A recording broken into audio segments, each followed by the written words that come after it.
Hello, everyone. Lindsay here, the Frugal Crafter, along with my husband, Jason. Hello, all. And we are ready to do some mini landscape painting. If you let me know in the chat if you can see my table here and hear us, that would be great. We're using the same mic as we did last week because people said that sounded pretty good. So hopefully you can hear us both. Got my nails done. My sister got me a gift certificate for my birthday, and for once I don't look like a sketchy hobo, at least from the wrists down anyway. All right, we've got a few people in the chat. I didn't do a great job at promoting this. I was in town this morning and didn't get home in time enough to send an email, so it might be a small group today. If anyone wants to pop on Facebook and share the joy, that would be great. But otherwise, the replay will be available for all. And I'm just waiting for confirmation that you can see good. here. Sounds good. Oh, good. Okay, so this is one of those projects where the thing that kind of spurred me to do this project was something stupid that I bought. And luckily, you don't need to buy the stupid thing that I bought, but I wanted to justify my stupid purchase, so I made this project. And the purchase in question are these embossing folders. And they're not stupid, but I didn't need them, honestly. I could have done what I'm going to do today very easily with either rubber stamps or just hand drawing some frames. If you want the Polaroid look, honestly, it would be easier just to cut a piece of watercolor paper about this size and use masking tape to mask it off, and then post it, then glue it down onto a pattern paper or something background if you wanted that look. But I just kind of sketched in the background of that because that's kind of how it comes out of the embossing folder. Although it's just white paper. And then this one was just a bunch of frames, and I thought that'd be kind of fun to paint little landscapes in. And it is, but you could so easily just doodle some cute little frames or rubber stamp some frames. But these were only a couple dollars each. I was tempted at a stamp show and I bought them, and then I'm like, well, Lindsay, you bought it, you better use it. And that's what we're going to do. And so the other thing I thought that would go really good with this, now you do not need to purchase this next thing I'm going to show you either. In fact, when I did these guys, what I used was a free website called MapQuest. And what that does is it gives you a random picture, and it works with Google Earth. So if you had a MapQuest, and I think I put a link to it in the video description, but it's just mapquest.com, I think. It will just give you a random location and a random picture. So it could be trees, it could be the sea, it could be in the middle of a town. It's very random. And then that's how I did these little things. I just would take whatever picture it showed me and do a little doodle of it. So that's one way you can go about it. You could also use like an artist photo reference book. But I thought, since I just got these in to review recently, I would use the Sarah Renee Clark Color Cube. And I reviewed these on Monday. One thing I didn't realize when I reviewed them is that the new boxes are actually made of wood. I couldn't tell because they're covered in paper. So I just wanted to correct that because I didn't know. This is volume 1, which has a lot of the original pictures in it. The big difference between these, like say the volume 1 and 2 of the new set and the volume 1 and 2 that you may have if you purchased it in the past, is that they've grouped the subjects by group the cards by subjects. So I thought it'd be fun to take like maybe enchanting landscapes and use some of the photos from there. But every box has some landscapey pictures in it. So this one also has sandy shores, which is all like ocean type pictures. And then there are, different seasonal pictures and stuff. So that's the big difference. I would say you could definitely divide up your volume 1 and volume 2 if you have the old style and get a very similar usability from it. Because if you do buy the new ones and you have the old ones, you're going to get some duplications. So I just want you to know that. Anyway, I think I'm just going to take out this stack of Enchanting Landscapes from Color Cube Volume 1, because I think that also probably a lot of these are in the original Color Cubes. But I was also looking at some of the other versions. These take up some space on your table too, so that's another thing to keep in mind on this product. Somebody said I was telling everybody all reasons not to buy these, and no, that's not what I intended to do. I just want people to kind of see what there is. Like this one has coastal views and breathtaking sunset. So there's a couple of kind of landscape categories in this was volume 3 actually. Volume 4 didn't have much for landscapes, I will say that. And volume 2, which is, again, I think your original color cubes had the best landscape options. Anyway, I'm just saying what we have. We have amazing places, ocean life, cityscapes, wonderful woodlands, or no, wonderful wildlife. I think one has a woodlands one in it. I think maybe that's number 4, but I think we're just going to use the ones from volume 1.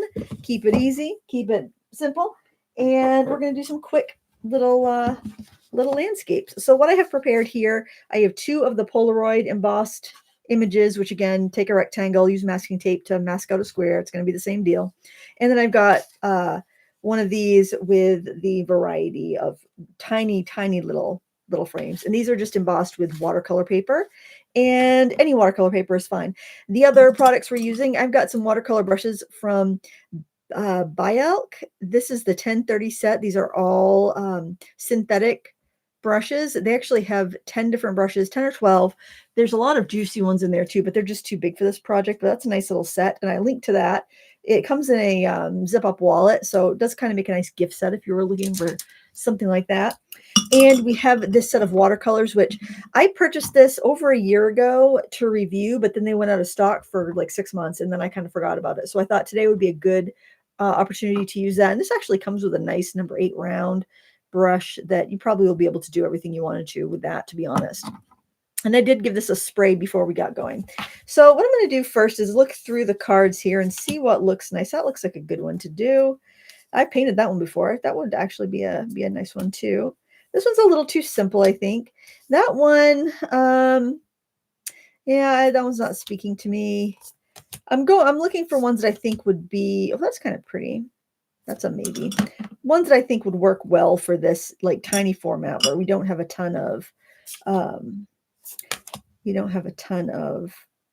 space. That's actually nice one. I have painted that one before. Now, a lot of these photos you might recognize because they come from Unsplash and other royalty-free websites. So I just want to say that so you don't feel like you have to purchase if it's not something you're interested in.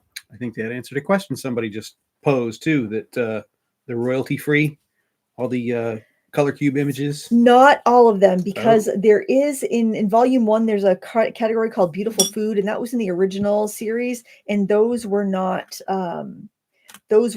royalty free because Sarah had licensed those personally for her project, but it doesn't grant the license on. But the ones that she used that were from Unsplash would grant the license on.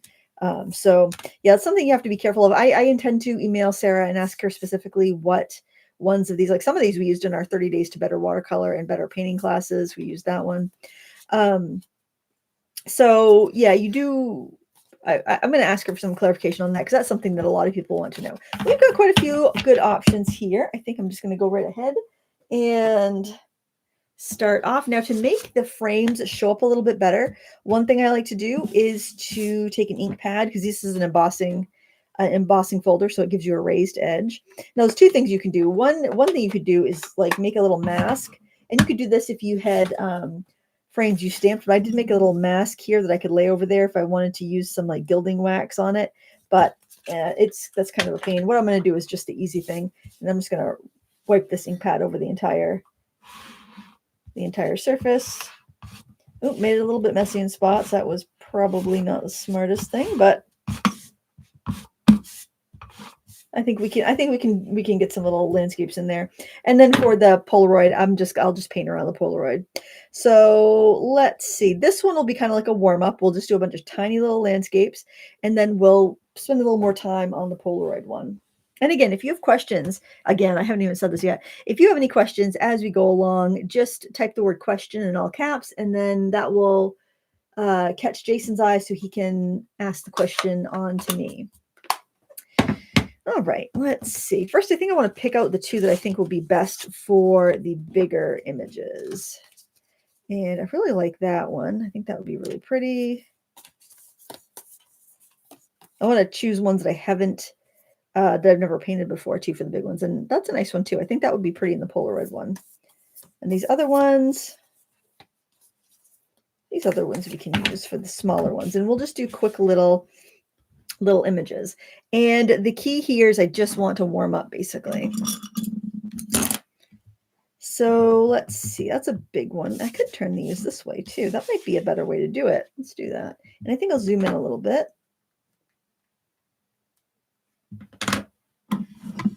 I might not even need that mixing area. This palette here is kind of, you could hook the little wings onto the side depending on how you want to configure it. And also it is, they now have a 48 set. This is the 36 set, which was the largest when I found it. So I'm just going to tuck this under here so we can see that while we're working. Sorry, I'm a little scattered today. There we go. Okay, I think we'll do that one here. And I'm going to start off with this cobalt blue. And I think I'm just going to paint around the clouds. A little too much paint on there and water on there for this size paper. Another thing you can do that's kind of fun with these embossing folders is if you have some paper that's too textured that you don't like, you can actually, you can run it through either without an embossing powder with nothing, and it will make the paper a little bit smoother, more like hot press. So that's something fun you can do as well. Look who showed up. Look who showed up again. Oh, Michelle. Michelle, I have to tell you, I was at the grocery store today and you recommended those vegetarian sausages, those Morningstar. I bought a box of them and some English muffins. I haven't tried them yet, but I did pick those up at the store today because I'm like, because I was wondering, because I was seeing the Morningstar stuff was all on sale. And I'm like, oh, I think that's the brand Michelle recommended. And so we'll see. I got some English muffins and some lettuce. Gonna make me a breakfast sandwich tomorrow. A question. I just saw Rosa Gallery professional gouache tubes on Etsy. Is that something you've thought to review? I have never tried their gouache. I would be interested in it. I'm trying to think if I've seen a review for it because it seems like I've seen it before and just not, and for some reason not bought it. So I kind of wonder if I have looked into it. I don't know. I would definitely consider it. I'll just have to keep my eyes open for it. But Rosa is really great with their gallery watercolor, but their studio products, I tried the studio watercolor and it was terrible. So if it was the gallery, like if you said professional, it should be. I would be a little hesitant to buy anything else that's from their studio line, but I would definitely try it if it was their pro line. Plus gouache, I think, is a little bit less fussy.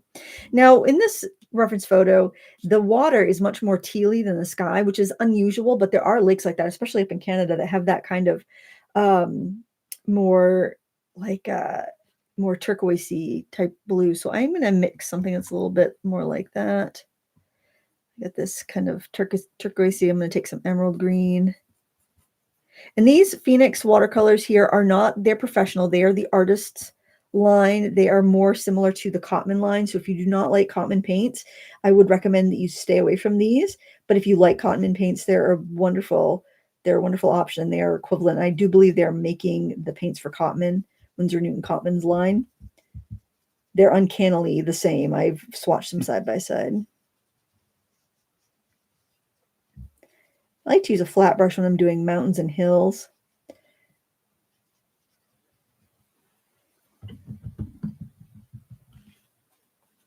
Throw in the side. I had my swatch out and I don't know what I did with it. So it's like with these darker pans, I can't tell what I have. Okay, this is like Payne's Gray, I think. That's what I used in the... It might be in that box that's behind the monitor, Jason. I'm going to put in this dark hill on the side there. And the great thing about these tiny little, oh, was it in there? Oh, good. The great thing about this tiny little kind of canvas is that you can't fuss with it too much. You don't have the space to mess around with it too much. You got to just kind of do it and feel happy with it, you know? You can't spend that much time. Like, I mean, I guess you could, but it's a nice warm up. And I've had a hard time kind of getting back into the swing of things since getting back from Italy. And little tricks like this, like these little tiny projects that help you warm up, they are really good when you're in those moments where you just can't get out of your own way. And I don't think you have to go across the world to get into those moments, because I feel like that quite often, and I've got to find those different little ways to break myself out of those ruts. All right, I want to put the few little trees in front, but that's going to dry first. So while that's drying, and this is another benefit of doing this type of project, while it's drying, I can go and do something else. So I think I'm going to move over to this one. I'm going to see if I can lift up some of that ink. Now, stamp pad ink is dye-based in general, and that just seeps right into the fibers of the paper, and it can be difficult to remove. But I'm going to try to lift up what I can.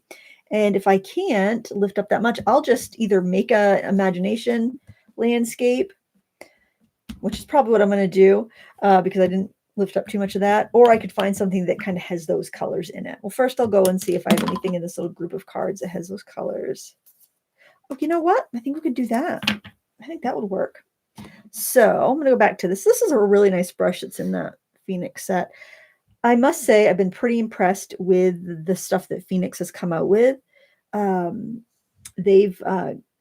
been enjoying their oil paint sticks a lot lately, but also their professional grade watercolor has been really nice. It reminds me a lot of Winsor Newton's professional grade and Sennelier's professional grade. So if you like those brands, which are very traditional, I would highly recommend giving them a try. The pan sets are quite affordable. The tube sets are too, but it is more of an investment. You can buy them open stock, pans and tubes. So you can always try a tube. Oh, let's move that here so you can see it. There we go. And that's a good idea. Before you invest in a big set, see what you think of the paint quality in and of itself.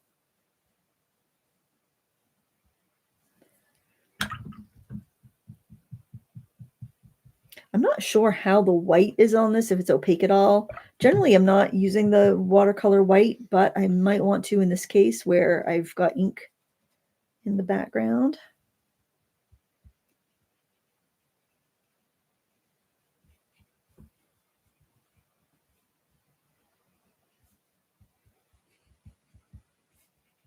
But I mean, we can all do this to warm up for the day. We don't have to, paint something epic and big just to get started. Looks like you picked the right photo to fit in there. Yeah. I think it's going to work out okay. Let's see. For the water, I don't want the water to turn green, but the water does have a lot of green in it. I think I'm actually going to use that Payne's Gray again. It's got enough of an indigo tint to it. And plus, if you can kind of repeat some of the colors, it'll give you a nice, nice kind of cross-pollination, and it'll make things go together. Do you have any idea why the Derwent drawing pencil shipments are delayed? Is there a chance they might be reformulating based on early reviews? I don't think so. I think what's happening is there's not many stockists that are carrying them in the United States. I don't know if Blick has an exclusive deal or what, but I know Blick is going to have them. I think what is probably more likely is that, oops, I just dropped some water there, is that Blick didn't know how many were going to sell or how popular it would be, so they had a smaller order. I heard they only ordered in like 44 sets or something to begin with. Either that, or they're worried about what the tariffs are going to be, so they didn't order very much because they wanted to make sure that if the tariffs were going to go away, that they weren't sitting on a bunch of stock that they had to pay tariffs on. And I also think that Derwent is having a hard time meeting demand, so they probably limited how much any store could carry, because they're not even on at least last time I checked, they weren't on the Derwent USA site yet. Well, that's just my opinion. But the reason I think that Blick might be just being a little more conservative with what they order in is because I had ordered the Sennelier woodless pastel pencils back in the beginning of September, and they said they were in stock. And then when I went to check, then it was saying, oh, back ordered until like for a couple weeks. I'm like, okay, no big deal. And then it was back ordered until November something. And then finally it said back order till September. But in the meantime, in Italy, actually, one of my students, Scotty, had picked up some in Florence, and I got a chance to try it. And for one, I found out they were made in China. And the other thing is they were really hard and they weren't that pigmented. So I decided that I was going to just pass on those. So I canceled my order. And I'm glad I did, because I found I found a better product to recommend in the pastel pencil range that is so much cheaper, which I will have a review on in the future, but I don't have it done yet. And I've only had first kind of impressions on the thing so far. Are eye crayons a thing? Am I reading that right? Yes, eye crayons. Mm-hmm. Someone says, I bought the eye crayons after you first reviewed them and actually quite liked them. Do you still like them and use them? Yes, I do. I do. I really like them on my watercolor calendar project that we've been doing together. Yeah, I would use them anytime I would use like a Neocolor 2 or even an oil pastel. You could even use them similar to oil pastels. I don't like to use them like a watercolor stick or like a watercolor pencil, because I don't think they dissolve as well as those products. But yeah, I like them as a nice opaque pastel. I gotta let that dry before I can go in and do the little weeds and stuff. Although I could do this area in the back, I think. So I'm gonna take that red I was using and the Payne's gray and mix those together. Yeah, there's so many products coming out right now. It's kind of a little overwhelming at times. I don't want to have too much water when I am going to go in and try to make my marks stay in one spot. So that's why I'm kind of going in with the dirty brush and picking up the color from the pan, so I don't introduce too much water. And I want this paint to be almost like paste. And I'm just going to throw in I'm just going to start by putting in a little horizon line back there, because I know it's going to fluff out. And then I'll just add little trees above so they can get blurry. And then, because I want that blurry, but then the little reeds, I'll have those nice and sharp after it dries. I think that's a little crooked, but we'll straighten her out.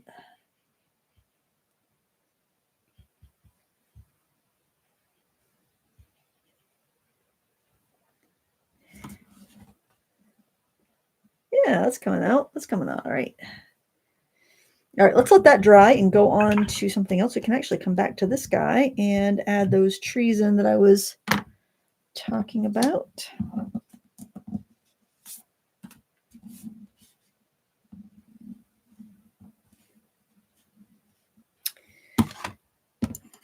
And I'm just going to use a small Bielk brush here. And the sap green. Not sap green, the Payne's gray. I think I'm just going to use that Payne's gray on its own, so it gives us a nice silhouette. Want it just thin enough that it will come off this liner brush, but not so thin that it's going to be runny. And also, I'm going to change the scale. I'm going to make those taller, so it gives us a little bit more depth rather than having it short. So I think I'll probably just do 3 trees, and I'm going to let my composition kind of take precedence over the reference photo.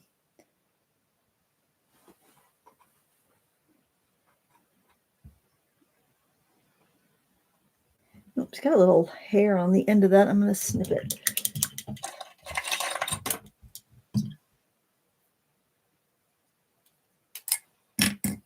Sometimes you'll get those brushes and they'll just feel like, especially if it's a fairly affordable, don't do this on like an expensive brush. Send it back if it's an expensive brush, but you'll get a set of affordable ones. And sometimes you have just one little hair that's just a touch too long, and just give it a little haircut and you're good.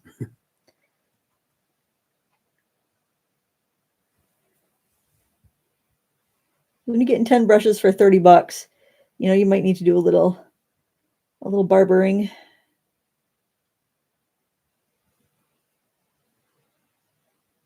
If the paint's gray isn't dark enough, you can go in with a black. Let's put a shorter one over here. It's not going to show up too well because of the mountains, but it'll fill it in a little bit. In fact, I might need to go in with a little bit of black now that I say that. I think this is black.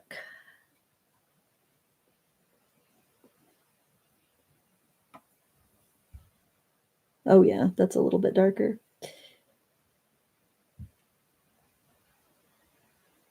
I am using this paint pretty thick. It's almost seeming a little bit raised.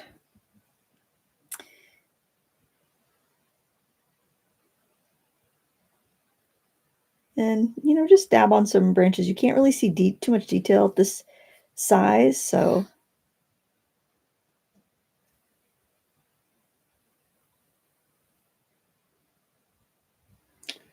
Have you decided if you'll do another calendar next year? I think I like the project, but I think instead of buying another calendar, I think I might just do it in a sketchbook. And then if somebody's using the calendar, they can do it in the calendar. But because I have all those calendar pages, but I find displaying that calendar kind of difficult. It just kind of sits on my shelf. And so I think for me, I'll just do it in a sketchbook because I would rather have it in the sketchbook personally. But I think I will do the project again. He asked if you favor hot press or cold press. Cold press in general. I like to have that little bit of texture. I feel like it's a little more versatile for the materials that I use. I think I'll use a gel pen just to give it a little reflection.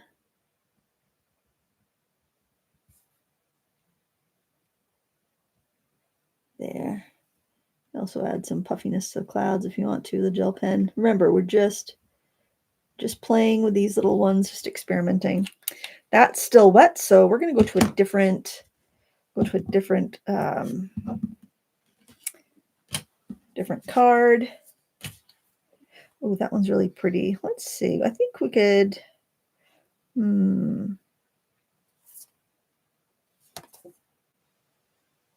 Oh, that tree over there. That might be nice. For this, I think I'll use maybe some ink and sketch the tree branches, the tree trunk. Get a little bit of a. What's your best budget recommendation for 100% cotton watercolor paper? I would say Meeden has a really good. If you want blocks, Meeden definitely, or Bao Academy. Anything by Potentate is really good, but you usually don't know what's by Potentate because they private label. So Lightwish has does a lot of products that are made by Potentate. So does Fun2. I guess it would depend on the size of the sketchbook that you want. I used to say B paper, but B paper has changed hands a couple times, and I don't know if you can still get their 100% cotton paper, but that used to be my go-to recommendation. I have a question. Yeah. What's a potentate? Potentate? A potentate is a Chinese paper brand, but it does sound like it sounds like something that I should know, like a little. Well, sometimes you call our cat that. The little precious potentate. Yeah, she's a precious potentate. Whatever that is. I guess let's see. What is a potentate? I think a potentate is kind of like a little dictator, like a little, like a little precious leader. You know, like. Huh. I don't know. I picture like some French, prince. I'll see what I can find out. I picture some like little French prince, kind of like the guy on Shrek. He's potentate. He's a little potentate. I don't know.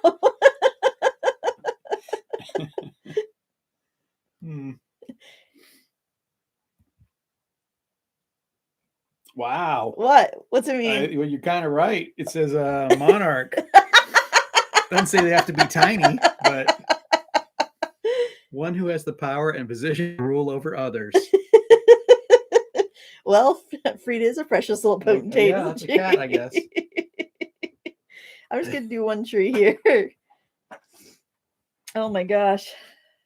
Starting to cry. I'm laughing so hard. I'm going to give that a quick little heat with the heat tool.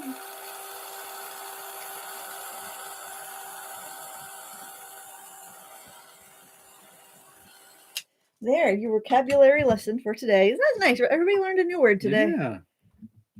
Can't beat that. You never know what you're going to get here.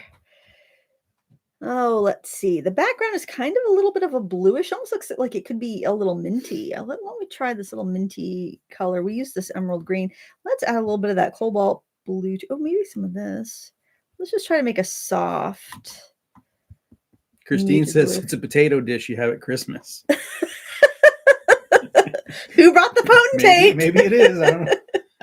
Who's bringing the potentate this year? Oh, she makes the best potentate. Oh, yum. Potentate. I don't think I dried that enough. My ink is running. Actually, I don't know if that pen was waterproof. Hold on. Unipin fine line, water and fade proof pigment ink. I guess you got to give it a little bit more time because it was the brush tip one. Well, that's all right. So we're going to get some moodiness here.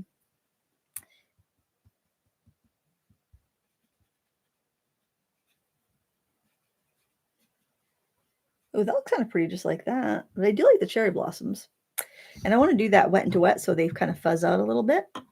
I think I'm just going to go right back to that brush that came with this little twist kit from Phoenix. I think this kit's about $24. Not that expensive for this size.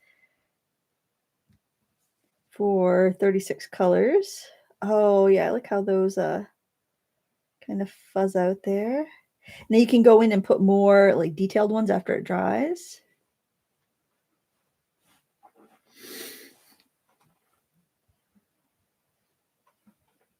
And put a little fuzzy tree in the background.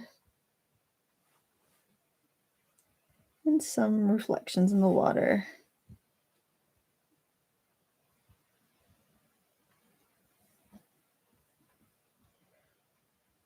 Oh, by the way, this is what the colors are that comes in that kit. I think I've dropped it. Although those little pans do not stay, and I think it might have come with glue dots. I don't know, but they will fall out. So if you really like the way they are in there, I would stick a little glue dot in them. Or you can actually take the little half pans right out and fill the wells with whatever you wanted to. So you have some nice options there. Try that color for the darker details. Just using the paste paint and doing little dabs.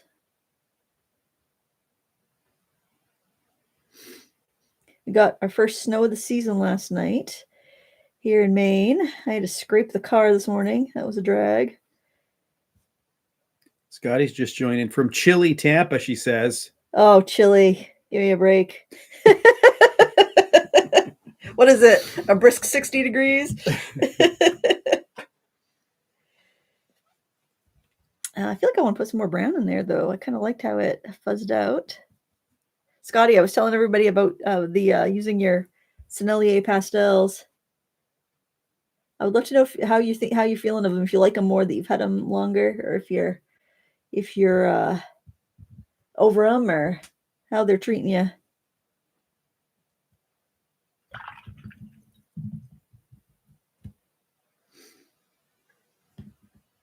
I'm gonna soften that out a little bit.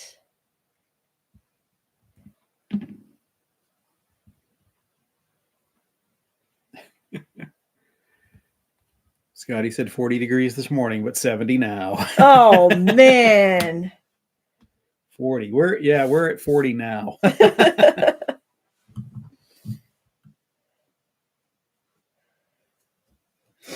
All right. Let's see. That's still wet. I'll let that dry. Well, let's see if I can put a little bit more detail in the trees before I skip to something else. Paper's way too wet. Going way darker too. That's all right though. These are just little landscape warm-ups. Soak up some of that extra paint. All right, let's see. We can do a tiny little version of this over here. Actually, then we have pink and pink. I think we need to spread that a little bit. Let's do it up there. I'm going to wet this and see if I can lift out any of the stamp ink.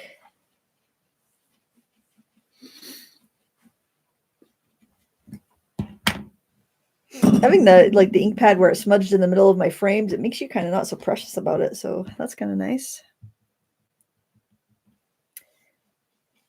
I actually did a bigger version of this painting, testing out some Michael Harding watercolors a while back. If anybody likes that picture a lot and wants to see a tutorial on it. I just so happened to have an assortment of colors that were perfect for that particular landscape. That's why it caught my eye to use that. I'm going to use those two pinks again. I do like the rose and the mauve color. And I'm just going to put the darker parts of the sky over my smudgy ink bits. And then we get some reflections in the water, so I'll just throw that in there too.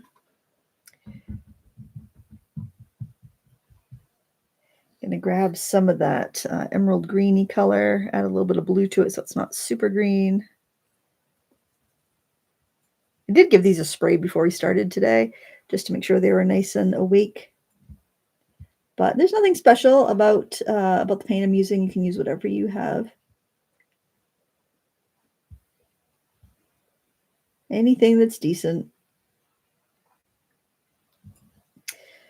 All right, now the mountains are pretty crisp there, so I could let this dry, but I'm gonna get that kind of purpley mountains in the way back. I'm gonna get those in at least, and then I might decide to let it dry a little bit.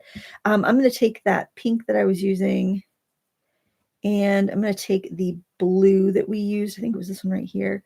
That should give us something that's close enough to a purple for the mountains. We also use some of that, I think. And if I don't have a lot of water in my paint, I should be able to keep enough of a shape to it.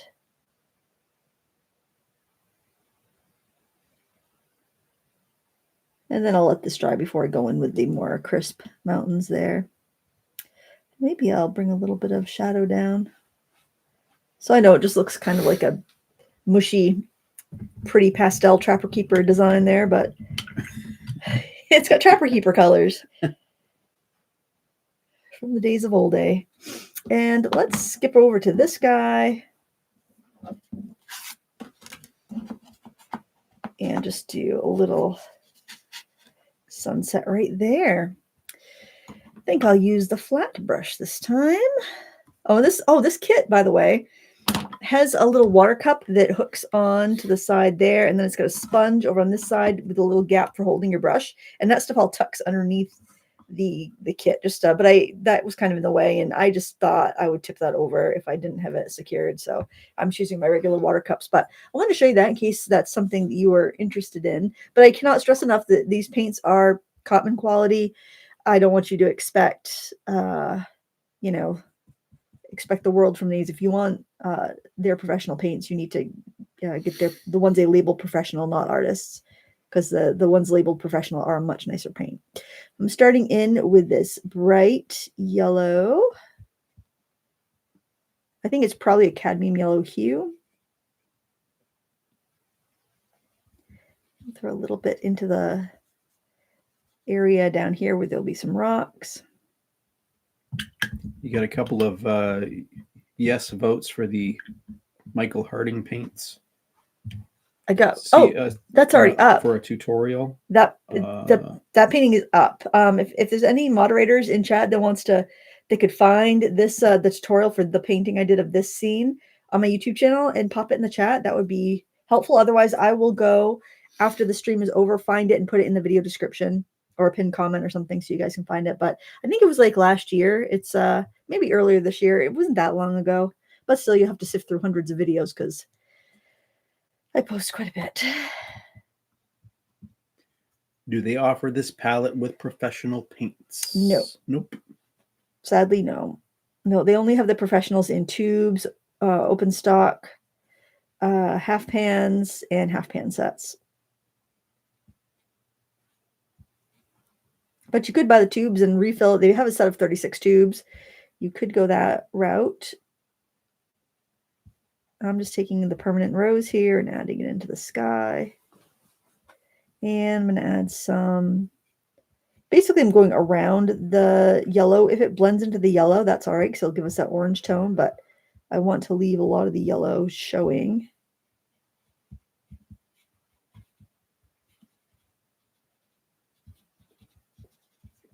In the water, though, I can brush right over it because it's just got a little bit of a sheen of that color. This is volume 1? Volume 1, yep. Yeah.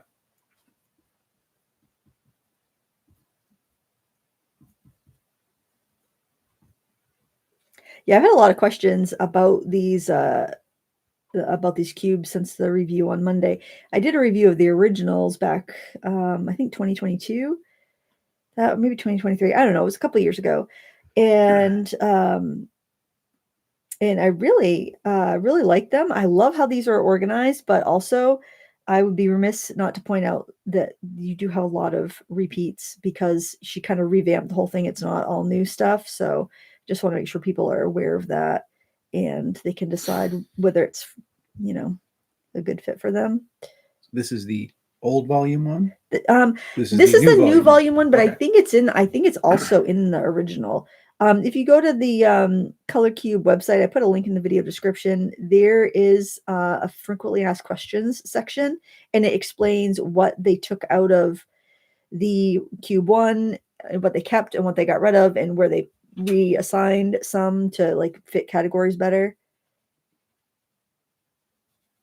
Where was the embossing frame from again? They're both from Doris, but I couldn't find them. But this is what it looks like. Joann's used to carry them. I bought this at Stamp Show. Actually, I bought it from the vendor Gary Berlin, and I believe he owns Cleveland Craft Supply. I think that's his like online business, so you might find it there. But this was like a kind of a bargain bin of embossing folders, and I grabbed them. I think they were like $2 or $3 a piece.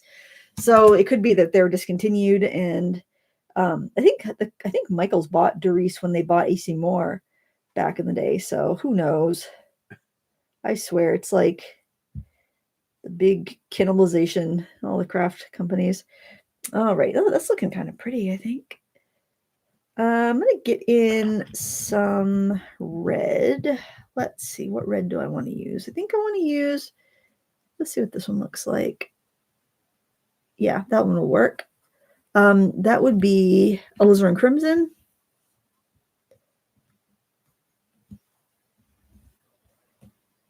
Add a little bit of that near the horizon. We've been dealing with snow, but we've had some really beautiful sunrises lately. The one this morning was so pretty. Yesterday's was too. I shared one the other day. It was like so red. And then we had bad weather after that. What do you think of Michael Harding paints? Well, to be honest, I think they're nice, but I also think they're really overpriced. And I don't quite think they're worth all the hype that people give them. I've noticed, I felt like that with a lot of paints lately, though, that people have really been hyping up. It's like they're nice, but they're not worth double the price of all these other comparable brands. I've tried six colors, and they're not kind of the basic colors that I typically use.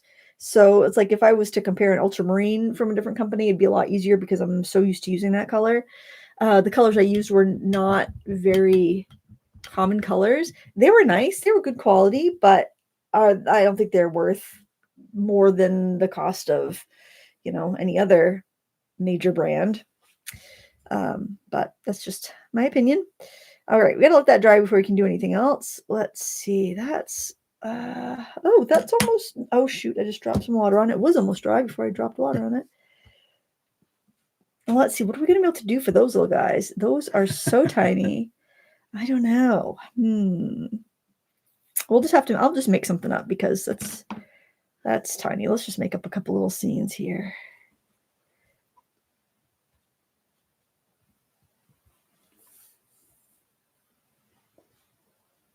I'm just going to do a sky, and I'm going to do a little path.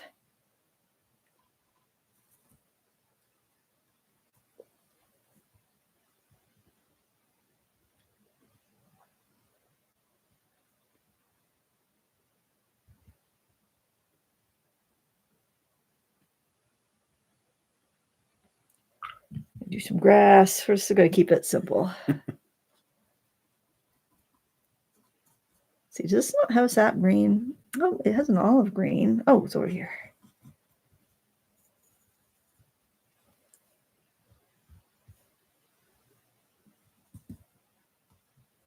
It's a little much. I'll add a little yellow ochre to that.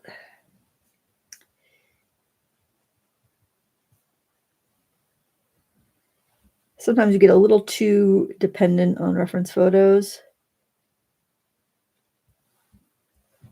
So if you're feeling like that, just kind of think of some little elements and put them together in a landscape. We can add some details after. I want to put some trees in the background. I'm going to go to the olive green and add a little bit of that brighter, like hooker's green. I'm just going to add some pine trees back here.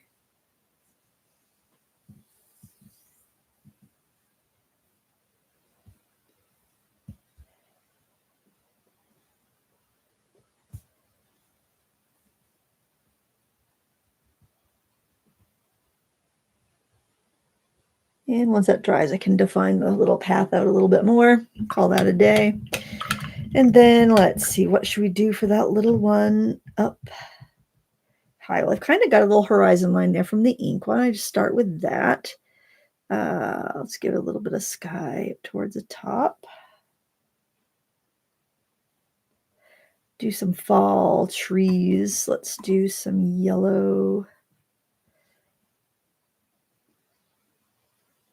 Just leave it white, call it our front yard. Seriously. I'm going to go stay with Scotty. He's 70 down there. And I heard there's a really cute little reuse place in the Tampa area, like a crafty, like crafty thrift store. I've heard of it. It's called like Bottom of the Bin or something. I obviously have never been, but I think that sounds kind of fun, kind of cool. Let's see, maybe we'll make a little, let's see, maybe a little road or something. Let's get the little green in the trees too.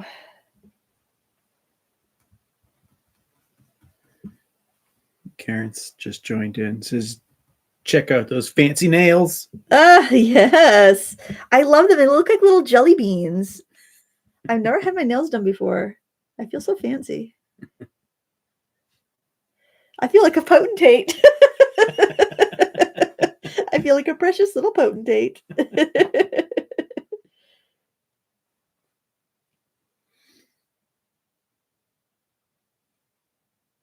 Let's do a little road. A little road by a little autumn road.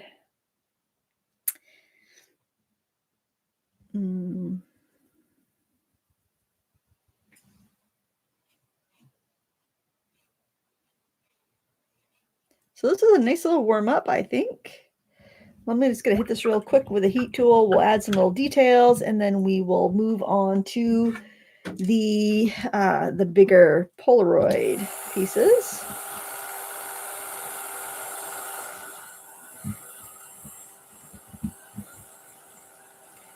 But the neat thing, if you were to hand draw the frames, I think it would actually be better because then you can make them a little bit bigger or make them fit what you plan on sketching. But as far as a warm-up, I think this is really nice for that.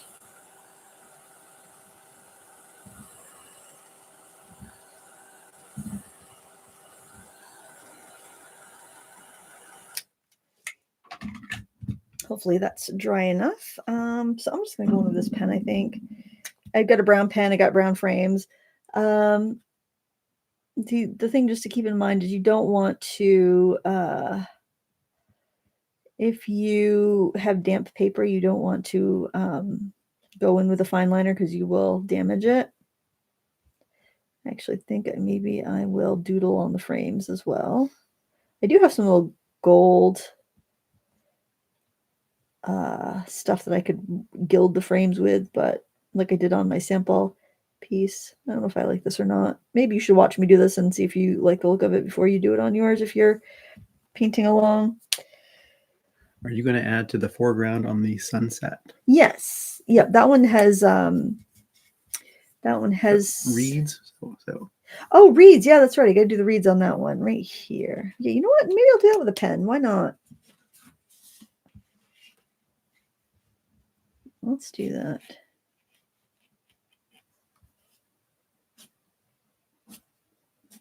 This is it's like a soft plastic nib, kind of like a Tombow Fudenosuke pen or a sign pen.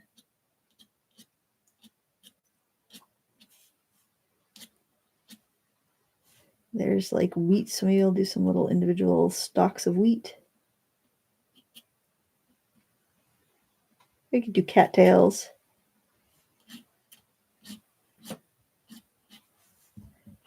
And maybe I'll just outline this frame since I outlined the other one.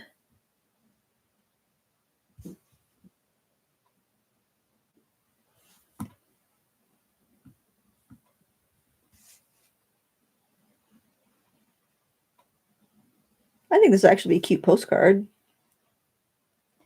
You could write a little message on the back.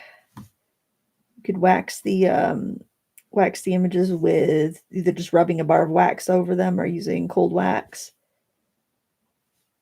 so that it doesn't get damaged. But I don't know. It's not like your mail usually gets soaked before it gets to you. I think I'll take a little white gel pen on that too.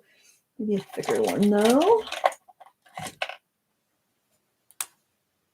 I did not add a link for these, I don't think, but they're by Boo Tiger.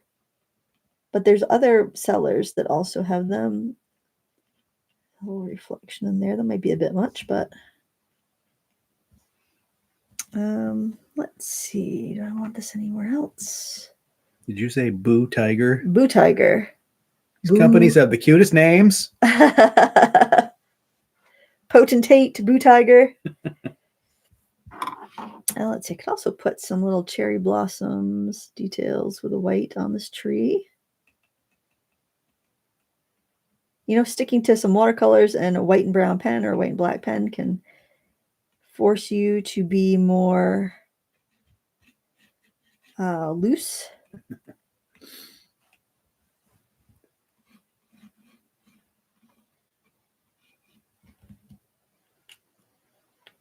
Let's see. What do we have for that one? That was this one right here.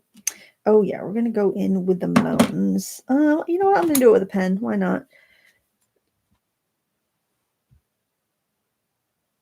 I'm going to kind of angle them up a little bit to that center point.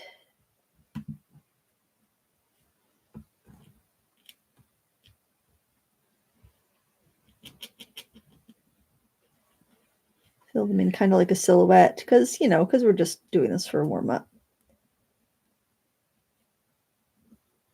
Maybe I can work quick enough that I can take a damp brush and drag down a little reflection. Just getting my brush a little bit wet.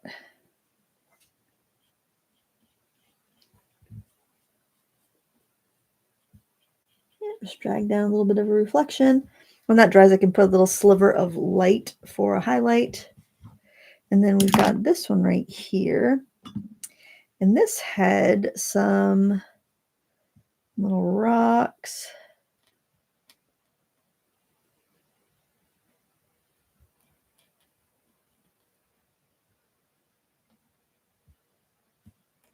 Bigger rocks as we get down towards the bottom.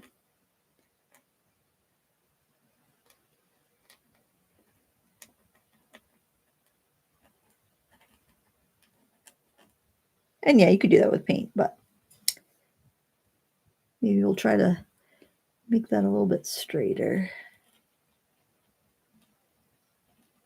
Maybe put like a little bit of a island in the back or something.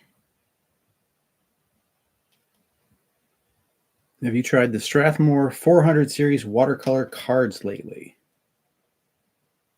I have a box of them. They're, but I don't know how long I've had them. Why have they changed? She said, I bought some last month and the paper was terrible. Oh, no, mine are much older than that because I bought a bunch in bulk for some classes and I'm still working through them. This was probably years ago. They're still my last box is still in plastic. Oh, that's too bad. I'm going to blow my nose really quick. And my tissues across the room. Potentate like you should have somebody to do that for you. Somebody ready with a hanky. I know, seriously. Well, I would tell you where the box of tissues are, but you tend to get a glazed look on your face whenever I explain where anything in my studio is. So yeah. I'm taking applications for a hanky holder. All right. So there's our little warm up. That was fun. Now we're going to do one of our Polaroids. Maybe we'll just do one. Let's see. We've got these are the two that I've chosen. I think I really like that one. That's kind of unique. And actually, Sarah says all the pictures in here and all the color palettes are picked by her, and all the photos are done. They're without artificial intelligence. So I think that's pretty good to mention. I think I will just put a wash of something in the background so we can see where the Polaroid area is. Let's see what color would look good. We got this nice palette too we could choose from. Maybe I'll just do something really light, kind of like that. And I'm going to use my flat brush here. Oh, you know what? I think I'll actually trace this with my brown pen here so I have a nice outline so I don't have to get too close.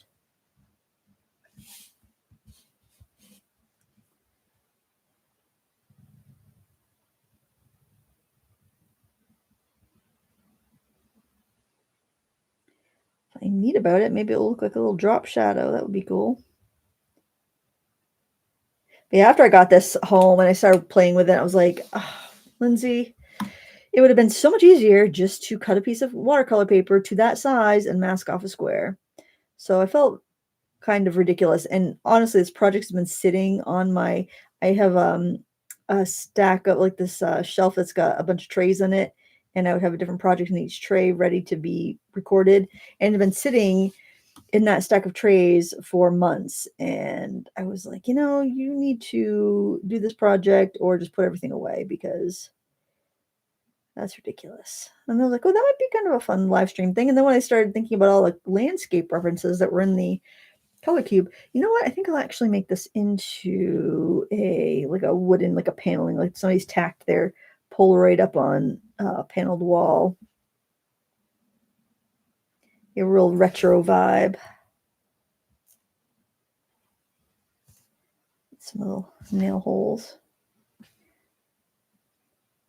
wonder if people still use paneling. It was quite a thing. We've got paneling in here. So there's some right in this room. We do. We have the fancy brick paneling, and the just gray wood paneling, befitting a potentate. I'm not a drywaller. Sorry. Yeah, not bad for a basement room.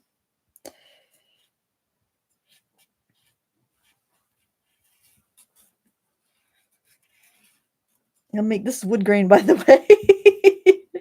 Very loose wood grain.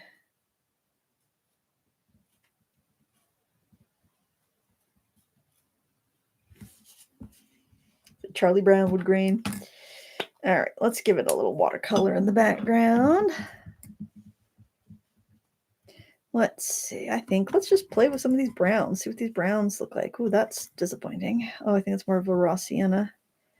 Not a brown. Put it in a few different places.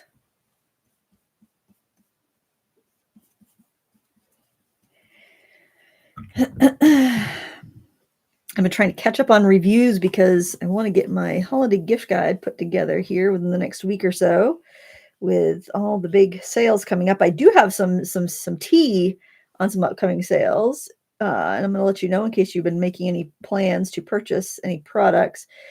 I heard from Ardex that they're going to be running 20% off on their Amazon store from the November 20th to December 1st. And I think because they said, and they're related stores. So I think that might also mean Paul Rubens and Lightwish. So we're talking about the potentate paper that Lightwish uses for some of their sketchbooks. Just something to keep in mind. Or if you're planning to do some holiday shopping and you want to get some of those products by those companies, then the 20th through the 1st will be a good time to do that. They always run sales anyway, so it's not that like I'm giving out that big of a secret, because they do usually run good sales during anytime Amazon has a promotion.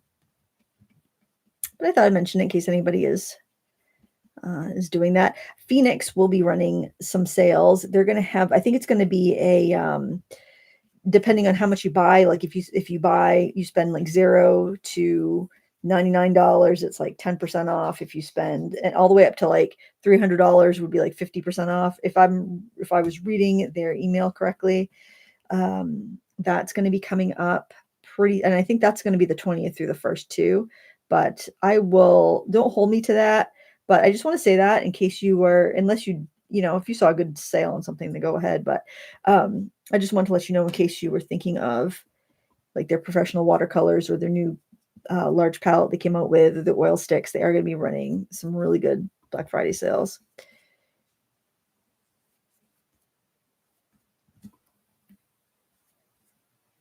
And this twist palette here has been out now for like a year, so hopefully it wouldn't go out of stock if you were thinking about like you wanted it or you wanted to buy it for a gift. It's not like it's a brand new thing. The brand new products are the things that tend to go out of stock quickly. While this is still wet, I can actually scratch into it with a credit card scraper or a dip pen or anything like that to give it some texture. I'm going to go ahead and do that. Joe said, I saw your video about the Lightwish square block and caught there was a Layton label on it. Is that the same as Potentate that you know of? Layton. Oh, I'm not sure. I'll have to look back at my review because I don't have the packaging anymore. But you know what? The paper does feel a lot like the Potentate papers I've used. So, I mean, maybe there's so many companies that white label the same stuff that it's really hard to figure out unless you see, like, I accidentally got something mailed to me in a manufacturer's box or the factory box. So I was able to see what the brand was. That's really handy when that happens. Sadly, that doesn't happen very often because usually those are only for sending to the companies that order the product. I just love how easy it is to get a nice wood grain texture just by scraping through the paint.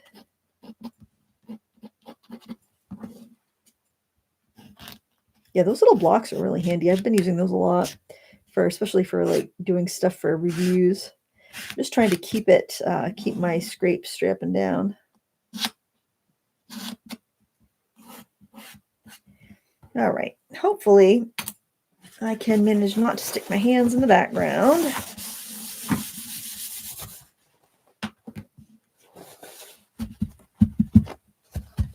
All right. So let's get cracking on this. We'll just try to keep our background white. See, even with like tracing around the edges with that embossed, I still messed up the edge a little bit there. See, it just would be better just to have a paper that you cut down rather than buying that embossing folder. Which probably doesn't really matter because I don't know if you could find it anyway, but even so, I'm going to use a paper towel to hold that so I don't stick my fingers in it.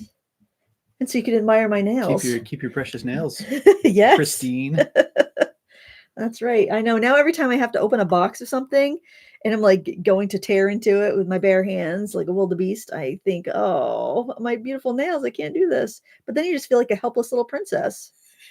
And I don't want to be a helpless little princess. I got crap to do. I give them till Friday. The lady said 2 to 3 weeks.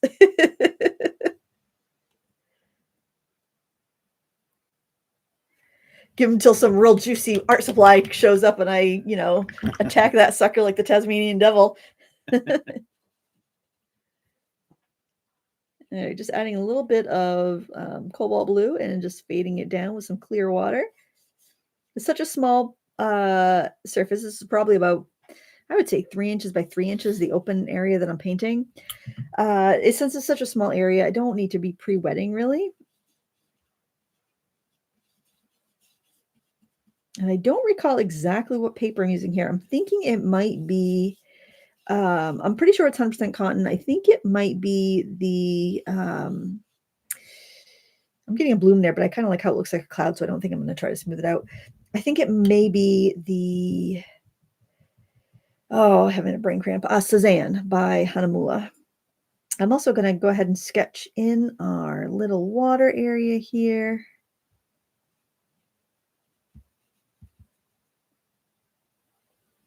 And there's also a little bit of a shore, so I don't want to sketch that in. I just want to get the water area itself.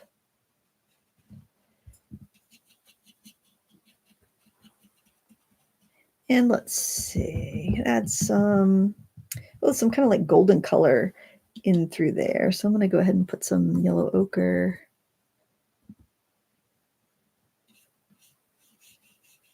That's probably a little aggressive there, but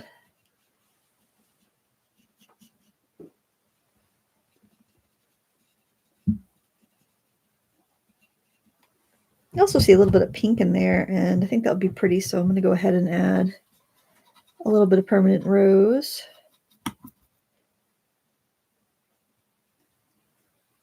Yeah, I'm really upping the saturation here. You don't need to go that bold.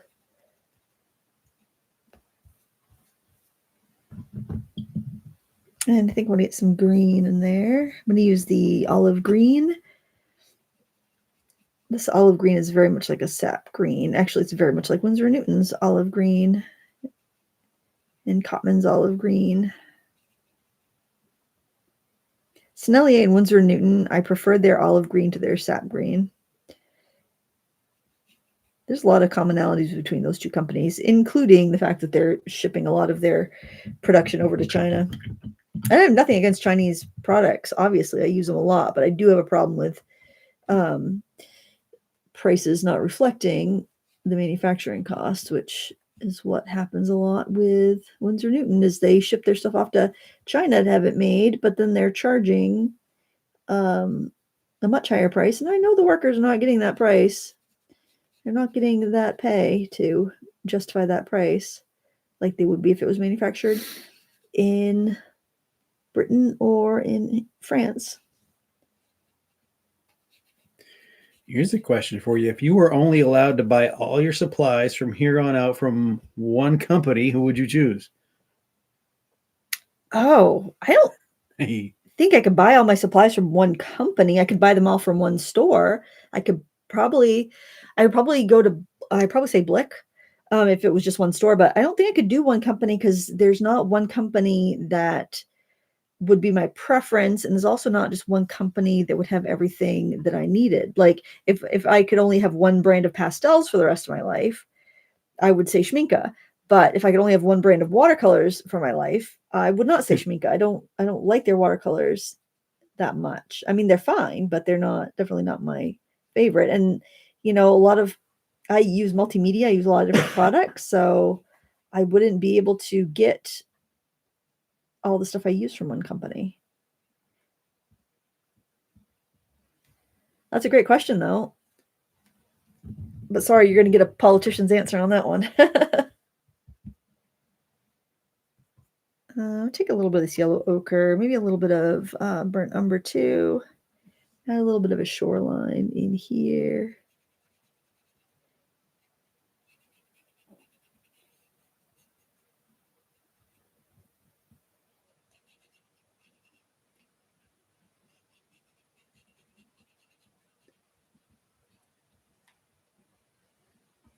Even with Papergate, though, I'd still buy from Blick.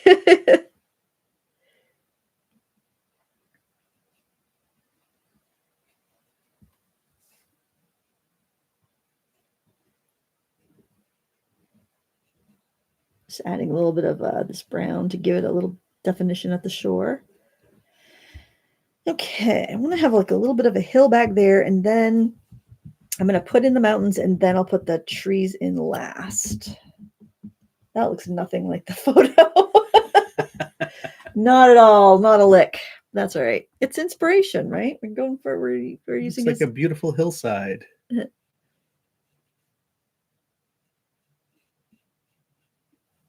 right. We'll let that little bit of green hang out there.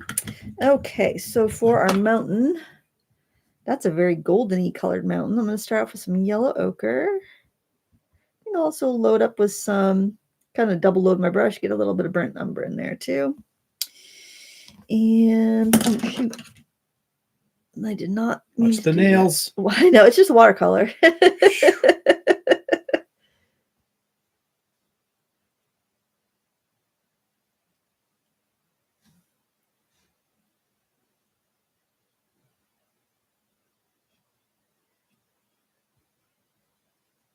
I don't know if I will attempt to do the mistiness there. I don't think I have enough space to do the mistiness. I'm keeping the right side of the mountain a little bit lighter by using the side of my brush that's got the more of the yellow ochre on it.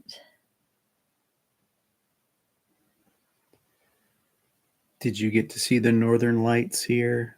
No, I saw snow. That's what I saw. I saw clouds and snow. I don't know how visible they were from our area. I mean, yeah, it was pretty cloudy and snowy anyway, but saw pictures from a lot of people around different parts of the country that got nice shots. I never see it. Even when they're here, I never see them as good as people's photos. Well, I think we'd have to travel. We have trees around and cover a lot of the horizon for us. Yep. I'm trying to get the texture of the mountains here a little bit. All right, I want the misty. I think I do want to try to get the misty look. I'm just going to see if I can blot it with a paper towel.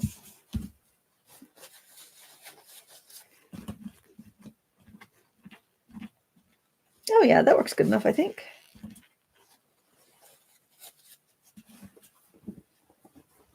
Yeah, that's fine. Okay, and then let's do our trees. Oh, and I could probably get a little bit of mistiness with the trees, maybe if I blot as we go. But I've already got that edge. We'll see. We'll see if that'll work. I'm using the Payne's Gray and a little bit of the olive green at the top edge of the brush. And I'm just kind of stamping it in.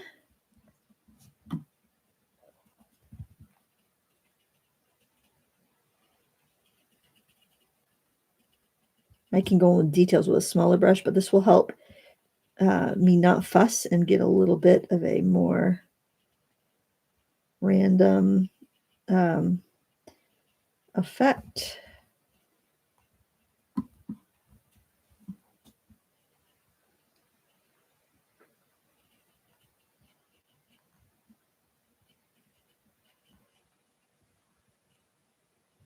Can also just use the corner of my brush and get some of those little treetops on there.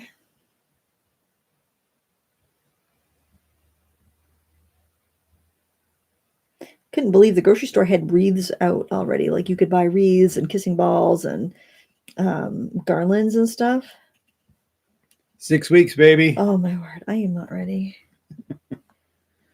I always have delusions of grandeur that I'm going to turn into Martha Stewart when December rolls around and host all the things and be all patient and merry.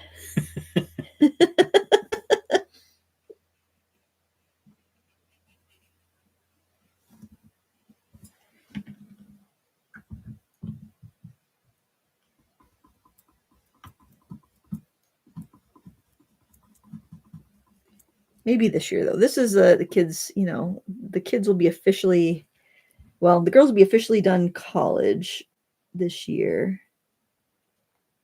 And Jack will be starting college, but he's already moved out. So this might be their last year of wanting to spend Christmas Eve night here. I don't know. So I kind of want to go, you know, go all in.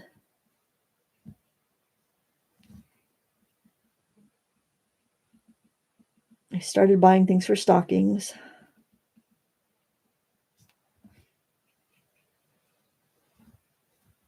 I can't start too early because then you fool yourself into thinking you've gotten way more done than you've gotten done. Mm-hmm. And then Christmas Eve rolls around, you're like, oh no, I'm not prepared. That was fantasy Lindsay, not reality Lindsay. Reality Lindsay's done squat.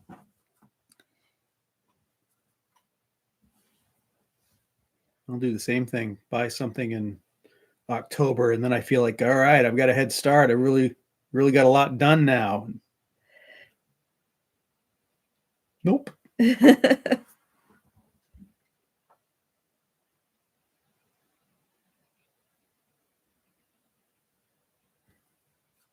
We joined Amazon Prime so Jason can watch the football game this week. So I've been actually I've been a little too tempted in the art supply department, but just knowing I can have something in 2 days. But actually the shipping has been in 2 days, which we haven't had 2-day shipping in Maine for years, since before COVID, I don't think. So I suppose I could catch up and get some shopping done with that.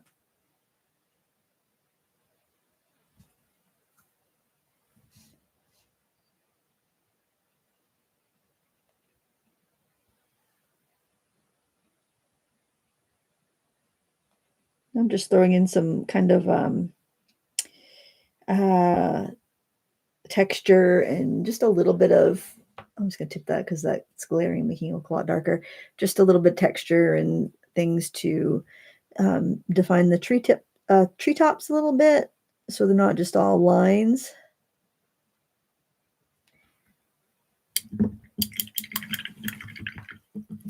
And I want to do something with this situation I have going on in the water and whatnot. It's not looking very realistic or cohesive. So I'm going to take a little bit of the Payne's Gray and that cobalt blue that we were using. I'm just holding it up so hopefully we don't have a ton of glare.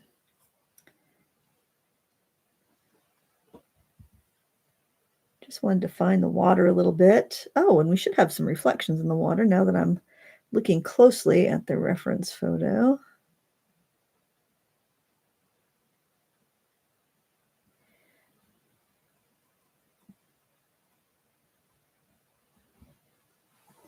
That is way too blue.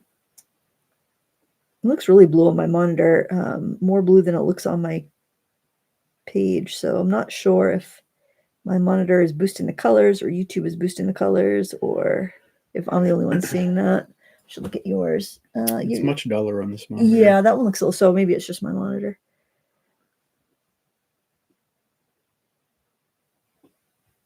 And then I'll probably just scrub out some of the mist. I like how that kind of just like naturally looks misty. So maybe I just need to scrub out here and there. Don't want that so dark.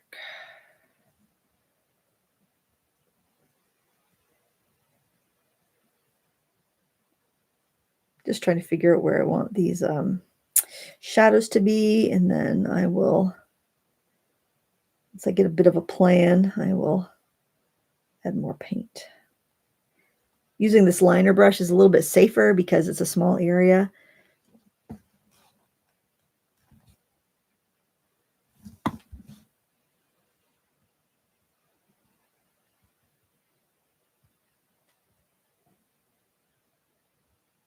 And I'm not sure how crazy I am about these projects here, but it kind of feels nice to finish something like that you've been meaning to finish, even if it doesn't come out perfectly or isn't as, like, sometimes you have an idea for a project, like, oh, this is gonna be so awesome. And then you do the project, it's like, oh, this is not as awesome as I thought. Like when I was buying these embossing folders and I was justifying this purchase by, oh, I'm gonna make these really cute little paintings. And then you do the little like preliminary practice ones. You're like, oh, I don't know, this is not as cool as I thought it was gonna be. But then you're like, well, I think there's some potential there. And then, but then it sits and it sits. And the longer a project sits for me, the less I am likely to actually do it. But then if you don't do it, you feel bad for getting the materials and not doing it. So sometimes you just have to, see it through and hopefully come up with something that you like.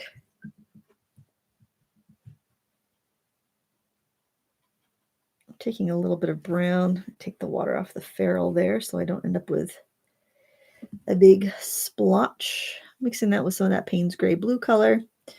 And I'm just going to put a little bit of detail in our little mountain range up here.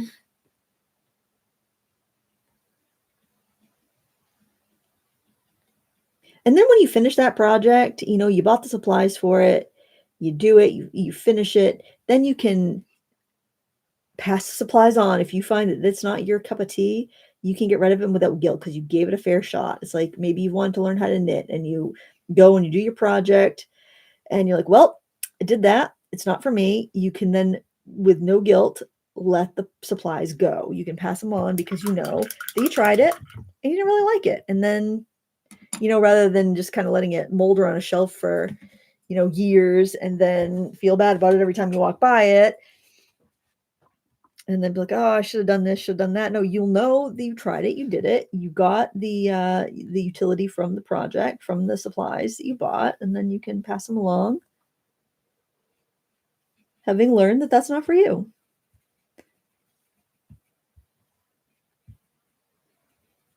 So you never fail in art. You either succeed at what you set out to do, you learn that either that's not the right way to do it, or this is just not the right project for you. Either way, I think it's a good thing. All right. I do like the idea of the mist in there. So I am going to use a scrubber brush because I don't want to damage that brush. A scrubber brush is a particular brush, and I highly recommend that every watercolor artist have one. And the one that I like, there's actually comes in a couple different sizes, and it comes in a couple different lines from Royal and Langnickel. They are filbert brushes. So you want to get the ones that have golden hair, not the ones with white hair. And they are basically really short filberts, and they're like a flat brush with a rounded tip. And the reason I like these is they don't tear your paper up, and they just very gently lift out mistakes or lift out mist or whatnot, and they don't get damaged because that's what they're meant for, versus using your regular everyday brush and then having them wear down the bristles. So what you do is you clean the brush off, you wet it, just blot off the excess water, and then you go into the area that you want to lift or soften, and you just gently scrub. And so you can see how it just kind of easily disturbs the pigment and allows you to go in there. And you can either just wipe out the paint with a brush, or you can blot it off with your paper towel, depending on how strong of an effect you want. If you blot it, you're going to get a stronger effect. Now, you could paint over this if you want to, but because you are abrading the paper a little bit, it may go back a little bit darker. So I try to not paint over these areas where I've lifted mist. And I try to avoid wiping the paper. Sometimes you want to wipe the paper for a very specific texture you're getting, like maybe a wispy cloud versus a puffy cloud. But in general, I try to just blot my paper. I'm going to have the mist go up a little bit higher over here. You can also lift clouds out of the sky this way. And for a softer look, just lift, clean your brush, and keep lifting with the brush, and you'll get a much softer look.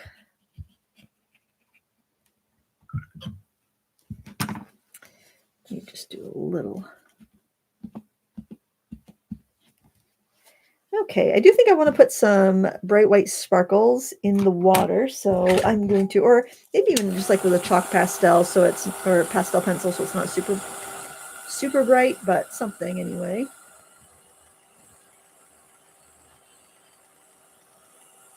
Did you just see a flash? Oh yeah, I wonder if that flash is coming from. Are you seeing it on yours?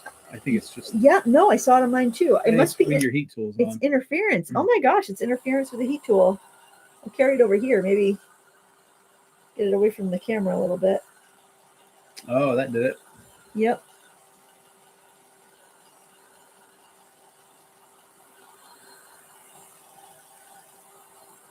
Yeah, that's strange. Yeah, people saw it on the stream too. Weird. I've never noticed that before.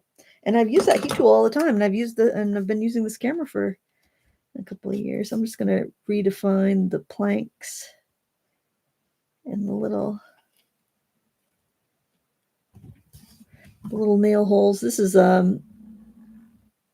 just it's a fairly thick line, so I don't want to do all the wood grain, but I did want to redefine that. All right, let's see. Do I want a pastel pencil or just a white? Oh, let's try this. This is one I picked up. It's called the General Scribe All, and it's actually water soluble, and it writes on a bunch of different surfaces. It's very much like the Stabilo All pencil. I think that's what's called, Stabilo All. I'm going to give it a quick sharpen though. It didn't really need to be sharpened, but it had some crud on it, so I wanted to get that off of there. How old is that that heat gun?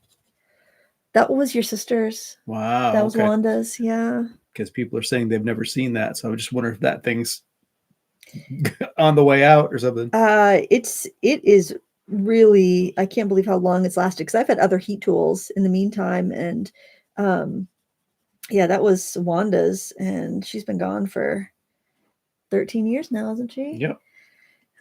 So yeah, it's been a while. But it's not as great for embossing as it is for drying paper. You can do heat embossing with it, like when you heat up the powder to make your the raised images when you rubber stamp. It doesn't get that hot. And I think maybe that's why it lasts so long. But now you can get them. They make them black now so that they don't show so much dirt, I think, and paint and whatnot. But yeah, it's held up really well. I would get another one if this one dies. I've had so many other heat tools, the Marvi Uchida ones, and I got a cheapie from Harbor Freight. That one started to make weird noises and smell funny, so I had to get rid of that one before it died because I was afraid it was going to start fire. Just adding some more little mist there. But yeah. Christine wants to know if you'd ever consider doing a 5-hour, 10-hour long-term paint-a-thon. Oh, wow. Maybe the Maine girls could do one together. Online or in person? I feel like that's what our art retreats are. I haven't thought about that. That might be kind of fun. I don't know. I don't know if I could keep up my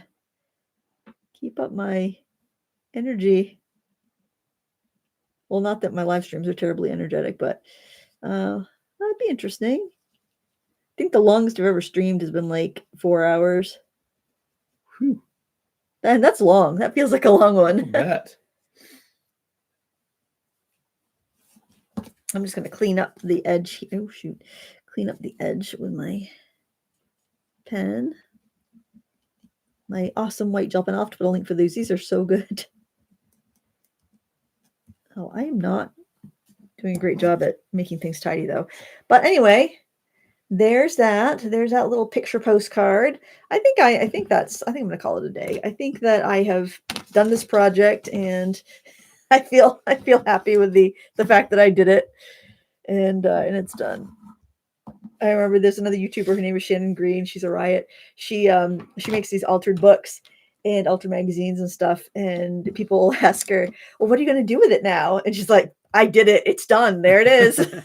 And I just love that answer so much. So sometimes you just have projects like that. It's like, okay, that those embossing folders, I've used them. There they are. I probably won't. I don't know if I'll use them again, but they were fun. And I hope you guys enjoyed the stream. If you have any questions before we wrap up, go ahead and write the word question in all caps. Thank you, Barbie, for the super chat. That was very kind. I think I might have missed another one that came in. I apologize. But yeah, it is it's fun. It's fun to play with your materials, and some things are awesome. Some things are meh, but you don't know until you try them. You know, sometimes we get the best ideas and we find something, or we're just in the right frame of mind when we're out like shopping with friends and like at a stamp show with friends, and like, I can do this and I can do that. And then you get home and you realize, yeah, I could. Am I gonna? And sadly, we don't have that realization when we first see the thing. But anyways, I think it's cute. I'd send that as a postcard. Why not? I was asking how you did the mist again. I scrubbed it with one of these little brushes. I use the medium size one, which is also called the number 6. These are by Royal and Langnickel. You can get them in the Nocturna Pro if you prefer a wood handle. That's what these are. They also have them in the Zen All Media and the Zen watercolor line and the Menta watercolor line. Just make sure you get they're called soft scrubbers, and they have golden hair. Don't get the ones with the white hair because they're too aggressive for your paper. The ones with the white hair would be better for like a primed canvas or something that's a little bit more robust, but they will absolutely just pill up your watercolor paper. You need to get the ones with the soft hair, and these should run you, I'm not sure about the Nocturna. I think those are a little bit more expensive, but the heads are exactly the same in the Menta and the Zen. The Mentas and Zens will run you under $5 for a brush and is well worth it. If you can't find those, just find a golden Taklon brush that's a filbert. They'll be a little bit more floppy, but they will work really well and give you a really nice natural lift on your watercolor. Anything else? You're caught up. Wonderful. Well, thank you guys so much for joining today. I hope you liked this fun little idea for warming up. Of course, if you have rubber stamps of frames, stamp on a watercolor page, or just doodle a bunch of little shapes, a bunch of little frames or grids or whatnot on a sketchbook page. And when you're feeling like you just don't know what to paint, go to Map Crunch and find a random and just, keep refreshing those random views and sketch there. Or if you have the color cubes, draw some color cubes cards at random and just draw what's on them. Maybe play with the color palette that it has. It's a great way to use these things. And if you don't have the color cubes, but you love this idea, you can go on Pinterest and you can just search color palettes. You can go to Sarah Renee Clark's Instagram page. She's the woman that designed these. She has a bunch of free ones, just like pictures on her Instagram page you can use. So, the creativity and inspiration is out there. You don't have to spend any money. You can use what you have and just get the brush moving. Get the brush moving. We all have those times where we can't get out of our own way because we're so uninspired. But if you can just find a way to get the brush moving and get kind of out of your funk, that's what's important. So anyway, that's all I have for today. Thank you so much for watching. And if I forgot to link anything, let me know in the comments and I will do that. And until next time, happy crafting. Bye.